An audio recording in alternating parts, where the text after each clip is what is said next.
Hey guys, Steel here, doing a quick video for you. Obviously, it's a video. Anyway, I got this a few days ago. This is the Spyderco Mule in Elmax, released not too long ago. And I'm pretty excited to get to test Elmax. It's kind of been quite a bit of hubbub going on about it lately in the knife community. It's Bowler I don't even know how to say it, Udderholm steel, and we'll get into steel and stuff later. But anyways, so it's a Spyderco Mule. If you're not really familiar with the Mule series, basically what they are is Spyderco, and you can see my ugly face partly in the blade. I don't know why I said that. Anyway, the Spyderco Mule is basically Spyderco's way of allowing the public, I think, to get a general feel for a new steel. They've done quite a few different ones, like their VG10 Damascus, their 9CR13 MOV, I believe they did one in. They did one in Super Blue, they've done one in M390, you know, I don't need to go through all of them. This is, some people would say, lucky number 13. It's the 13th Mule of the Mule series in Elmax.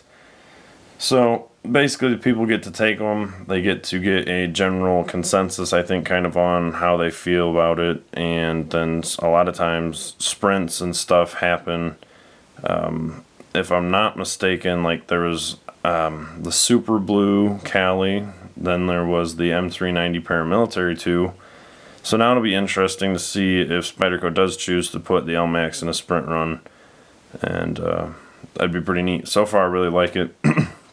One pretty cool thing, at least that I found interesting. The first thing I always do when I get a new knife is put my own edge on it. I like to know that I'll be able to do that easily. And this this blade came from the factory with an edge, so its secondary bevel right here was more inclusive than 30 degrees. Because when I went to put the 30-degree edge onto it, I decided to try that instead of my typical 40. It's not even touching the secondary bevel at all, so that means they ground it thinner than 30 degrees from the factory. So I'd guess, I don't know, guesses are pretty much pointless, but I would like to I'm gonna say something like 20 to 25 degrees inclusive, which would mean the actual edge came at about 12 to, well, probably not quite 20, probably somewhere around 25, about 12.5 degrees inclusive. That's really pretty acute, especially from the factory. I guess the Spyderco Mules never come scaled. I got this off the exchange, and somebody already had Halpern titanium scales on it. I figured I'd do a separate review of those. So far I like them, and the whole handle feels good. This is one thing I have found with Spyderco sometimes is initially their handle might feel really uncomfortable. Like when I got the chalkware at first, the thing felt really uncomfortable. In fact, I stuck it on the exchange right away, and then I went back to it like 15 minutes later, picked it back up, and it felt really comfortable. And the same thing with this Mule. When I first grabbed it, I was like, what the junk? This thing is not comfortable. And then after you hold it, and I don't know if it's just me, but one thing I've found that Spyderco does, even with like the Manix 2, or maybe it's just my hands, I do have big hands, is that the knife doesn't, excuse me, always feel comfortable just in a stationary grip, so without you actually doing a task.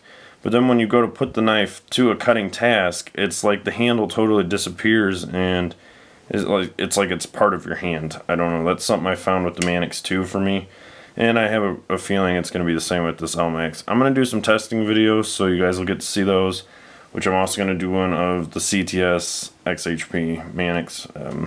I'm loving that steel. That's definitely one of my favorites.